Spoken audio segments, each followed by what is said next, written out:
بسم اللہ الرحمن الرحیم۔ وسطانیہ سال سوم کے عزیز طلباء و طالبات، جیسا کہ آپ بخوبی واقف ہیں کہ آپ کا جو نصاب ہے وہ قرآن کریم میں وہ سورہ ضحیٰ سے ہے، اور ہم آج پہلا سبق آپ کے سامنے لے کر حاضر ہوئے ہیں۔ جو ہمارے سامنے جو صورتیں ہیں وہ سورہ ضحیٰ ہے، اور اس کی جو سب سے پہلی آیت ہے والضحیٰ واللیل اذا سجا، یہ دوسری آیت، دو آیتیں ہیں۔ دراصل اس آیت میں اللہ رب العزت نے قسم کھائی ہے، والضحیٰ قسم ہے چاشت کے وقت کی، اور دوسرا واللیل یعنی رات کی قسم کھائی، آگے اس جواب قسم ہے۔ دراصل اللہ رب العزت اس آیت کے اندر اس بات کو بتلانا چاہ رہے ہیں کہ جو کفار قریش نے، جو کفار لوگوں نے آپ صلی اللہ علیہ وسلم کے بارے میں یہ کہا تھا کہ یہ ایسے نبی ہیں جس کو اس کے رب نے چھوڑ دیا ہے، اس کو بیگانہ چھوڑ دیا ہے، اس سے بے راہ روی اختیار کر لیا ہے، اسی بات کو جواب قسم میں اس کا جواب دیا گیا ہے۔ تو ایک بات یہاں پر عزیز طلبہ ذہن میں رکھیں کہ اللہ رب العزت کسی چیز کا اگر قسم کھاتے ہیں تو ایسی چیز کا قسم کھایا کرتے ہیں اللہ رب العزت جو بہت ہی محترم بشان اور عظیم المرتبت ہوا کرتی ہے۔ جگہ جگہ دیکھیں گے، کہیں والفجر ہے، کہیں واللیل، کہیں والقمر، اس طرح کی بے شمار آیتیں ہیں۔ اسی لیے اللہ نے فرمایا والضحیٰ واللیل اذا سجا، کہ ایک قسم ہے چاشت کے وقت کی اور رات کی جب وہ چھا جائے۔ مراد یہ ہے جس طرح ضحیٰ چاشت کے وقت کے بعد جب سورج کی روشنی اوپر اٹھنے لگتی ہے اور دن اجالا ہوتا رہتا ہے، اسی طرح رات جب چھا جائے، یعنی شروع ٹائم میں رات کی جو تاریکی ہوتی ہے وہ کم ہوتی ہے، لیکن دھیرے دھیرے وہ مزید اس میں اضافہ ہوتے رہتا ہے۔ اسی فرمایا قسم ہے چاشت کے وقت کی اور رات کی جب وہ چھا جائے۔ آگے اسی کفار قریش کے اس اعتراض کا جواب اللہ رب العزت دے رہے ہیں اپنے الفاظ میں کہ ما ودعک ربک وما قلی، کہ آپ کے رب نے آپ کو چھوڑا نہیں ہے اور آپ کو بیگانہ نہیں کیا ہے، یعنی جو آپ سے ایک مضبوط رشتہ ہے نبوت کا، اور آپ اپنے اللہ کے جو حبیب ہیں اس سے وہ متصل ہیں اور آپ ابھی تک اس میں قائم ہیں۔ اسی بات کو فرمایا کہ ما ودعک ربک وما قلی، کہ آپ کے رب نے آپ کو چھوڑا نہیں ہے اور آپ سے بے راہ روی اختیار نہیں کیا ہے۔ آگے فرمایا وَلَلْآخِرَةُ خَيْرٌ لَكَ مِنَ الْأُولَىٰ، اس بات کے اندر یہ بات فرمایا گیا کہ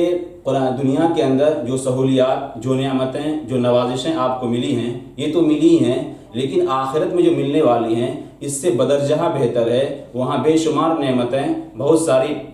خوبیاں اور بہت ساری نعمتیں اور بہت ساری نوازشیں ہوں گی، لیکن اس کے مقابل وہاں بیسی ملیں گی۔ اسی بات کو یہاں جواب دیا گیا ہے، جیسا ہی یہ تمام کی تمام باتیں کفار قریش کے اعتراض کا جواب ہے۔ فرمایا وَلَلْآخِرَةُ خَيْرٌ لَكَ مِنَ الْأُولَىٰ، کہ بہتر ہے کہ آخرت کی زندگی جو ہے بہتر ہے آپ کے لیے پہلی سے مراد یہاں پر دنیا ہے، من الاولیٰ، اولا سے مراد یہاں پر دنیا ہے اور آخرت سے مراد آخرت ہے۔ آگے فرمایا وَلَسَوْفَ يُعْطِيكَ رَبُّكَ فَتَرْضَىٰ، فرمایا کہ ان قریب آپ کا رب آپ کو بہت ساری چیزیں دے گا تو آپ راضی ہو جائیے گا۔ فرمائیں گے، یہاں پر فرمایا گیا کہ آپ کو بہت ساری چیزیں دیں گی، اس سے کیا مراد ہے اور آپ راضی ہو جائیں گی، وہ کس چیز سے آپ راضی ہو جائیں گے؟ علماء نے لکھا ہے کہ آپ کو بہت ساری چیزیں ملیں گی، اس سے مراد یہ ہے کہ اعلاء کلمۃ اللہ، دین کا پھیلاؤ، دین اسلام کا پھیلاؤ اور مذہب اسلام کی نمائش، یہ چیزیں ہیں جو آپ کو اللہ رب العزت آپ کو دیں گے۔ آگے فرمایا فترضا سے مراد علماء نے لکھا ہے کہ اس سے مراد جس سے آپ راضی ہو جائیں گے۔ ایک حدیث کے بھی اندر بھی آتا ہے کہ اللہ تعالیٰ آپ صلی اللہ علیہ وسلم نے یہ کہا تھا کہ میں اس وقت تک راضی نہیں ہوں گا اللہ تعالیٰ سے جب تک کہ میرا امتی میں سے ایک فرد بھی اگر جہنم میں ہوگا، اس وقت تک میں راضی نہیں ہوں گا، جب تک کہ میرے امتی کا ہر ایک شخص جہنم سے نہ نکل جائے اس وقت تک میں راضی نہیں ہوں گا۔ چنانچہ علماء نے لکھا ہے کہ اس سے مراد وہی ہے کہ فترضا، کہ آپ راضی ہو جائیں گے، یعنی آپ کی امتی کا ہر ایک شخص جہنم سے نکل جائے گا۔ اور آگے اللہ رب العزت تین نعمتوں کا، یعنی تین چیزیں جو آپ کو ملی ہیں اس کا تذکرہ ہے، اور اس کے بعد آیتوں میں تین احکامات کا تذکرہ ہے۔ کیا فرمایا الم یجدک یتیما فآویٰ، کہ اللہ رب العزت نے آپ کو کیا یتیم نہیں پایا تھا، فآویٰ، تو آپ تو بالکل بے راہ تھے، آپ تو بالکل بے یار و مددگار تھے، یعنی اس سے مراد یہ ہے کہ جب آپ رحم مادر کے اندر تھے اسی وقت آپ کے والد بزرگوار کا انتقال ہو گیا تھا، اور جب آپ پیدا ہوئے تو آپ کے والد صاحب نے کوئی جائیداد، کوئی زمین و جائیداد اور مال و دولت نہیں چھوڑا تھا جس سے آپ کی پرورش و پرداخت ہو سکے، لیکن اللہ رب العزت نے آپ کو یتیم تو پیدا کیا، لیکن آپ کے پیدا ہونے کے بعد آپ کے دادا عبدالمطلب کو آپ کی پرورش کے لیے مسلط کر دیا، اور اس کے بعد آپ کے چچا ابو طالب کو اس کام کے لگا دیا، اور علماء نے لکھا ہے کہ ان دونوں حضرات نے آپ صلی اللہ علیہ وسلم کے ساتھ ایسا برتاؤ کیا جس طرح وہ اپنے صلبی اولاد کے ساتھ یہ برتاؤ نہیں کیے تھے۔ اس لیے بہت بڑا احسان اللہ رب العزت نے آپ کو دیا۔ یہ پہلا تذکرہ ہے، الم یجدک یتیما فآویٰ، کیا آپ کے رب نے کیا آپ کو یتیم نہیں پایا تھا اور بالکل بے یار و مددگار تھے۔ یہ پہلا احسان ہے اور پہلی نعمتیں ہیں۔ آگے فرمایا وَوَجَدَكَ ضَالًّا فَهَدَىٰ، کہ اللہ رب العزت نے آپ کو، یہاں پر ضالًا کے معنی دو آتا ہے، ایک معنی تو یہ ہے کہ گمراہ ہونا، ظاہر سی بات ایک نبی کے بارے میں یہ کہنا کہ وہ گمراہ ہے، بے یار و یہ ہے، یہ کہنا صحیح نہیں ہوگا۔ دوسرا معنی اس کا یہ ہے، علماء نے لکھا ہے کہ ناواقف، بے خبر، اور اسی معنی کو علماء نے لیا ہے کہ آپ صلی اللہ علیہ وسلم نبوت سے پہلے احکام الہی سے، علوم الہیہ سے آپ ناواقف تھے، بے خبر تھے، تو اللہ رب العزت نے آپ کو اپنے علوم الہیہ سے باخبر کیا۔ اسی کو فرمایا وَوَجَدَكَ ضَالًّا فَهَدَىٰ، کہ آپ کے رب نے آپ کو بے خبر پایا تھا، فَهَدَىٰ، کہ آپ کی رہنمائی کی، آپ کی رہنمائی یہی کی کہ جو علوم الہیہ تھے اس سے آپ کو سرفراز فرمایا۔ آگے تیسری بات، جو آخری باتیں ہیں جو آپ کے اوپر نوازشیں ہوئی،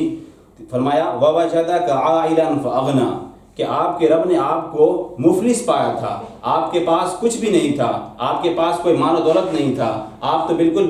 بے نیاز تھے، لیکن آپ کو اللہ رب العزت نے آپ پر ایک خاص انعام فرمایا۔ وہ کیا انعام فرمایا کہ حضرت خدیجہ رضی اللہ عنہ جو آپ کی بعد میں بیوی ہوئیں، مال مزاربت کی شکل میں آپ صلی اللہ علیہ وسلم نے تجارت کیا اور اس کا بڑا نفع ہوا، اور آگے چل کر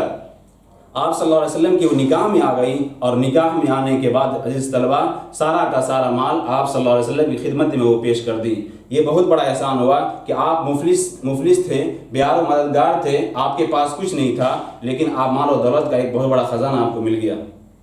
یہ تو تین باتیں ہوئی جو آپ صلی اللہ علیہ وسلم کی تھیں، اور آگے تین احکامات ہیں آپ صلی اللہ علیہ وسلم کو کہا جا رہا ہے، یہ تین باتیں ہیں جو آپ کو حکم دیا جا رہا ہے، اور آپ کے واسطے سے تمام امت کے لیے میسیج ہے۔ آگے کیا فرمایا فَأَمَّا الْيَتِيمَ فَلَا تَقْهَرْ،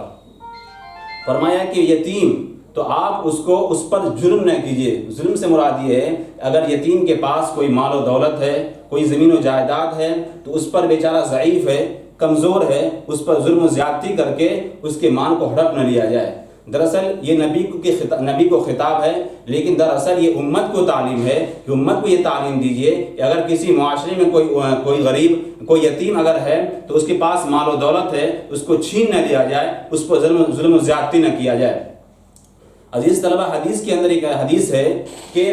آپ صلی اللہ علیہ وسلم نے فرمایا کہ سب سے بہتر مسلمان کا گھر وہ ہے جس میں کوئی یتیم ہو اور اس کے ساتھ اچھا سلوک کیا جا رہا ہو، اس کے ساتھ اچھا برتاؤ کیا جا رہا ہو، وہ سب سے بہترین مسلمان کا گھر ہے۔ اور سب سے برا گھر حدیث کے اندر مسلمان کے اس گھر کو کہا گیا جس گھر کے اندر کوئی یتیم ہے اور اس کے ساتھ برا سلوک کیا جا رہا ہو اور اس کے ساتھ غلط رویہ اختیار کیا جا رہا ہو۔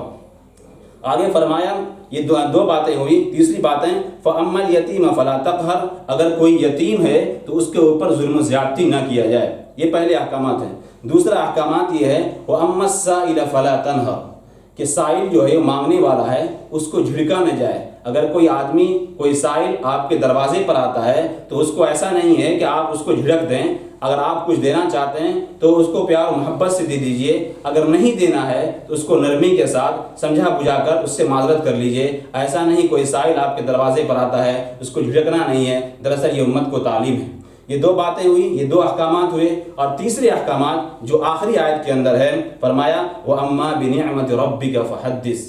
کہ آپ اپنے رب کی نعمت کو بیان کیجئے۔ دراصل تحدیث بالنعمت بھی یہ شکریہ کی چیز ہے۔ یقیناً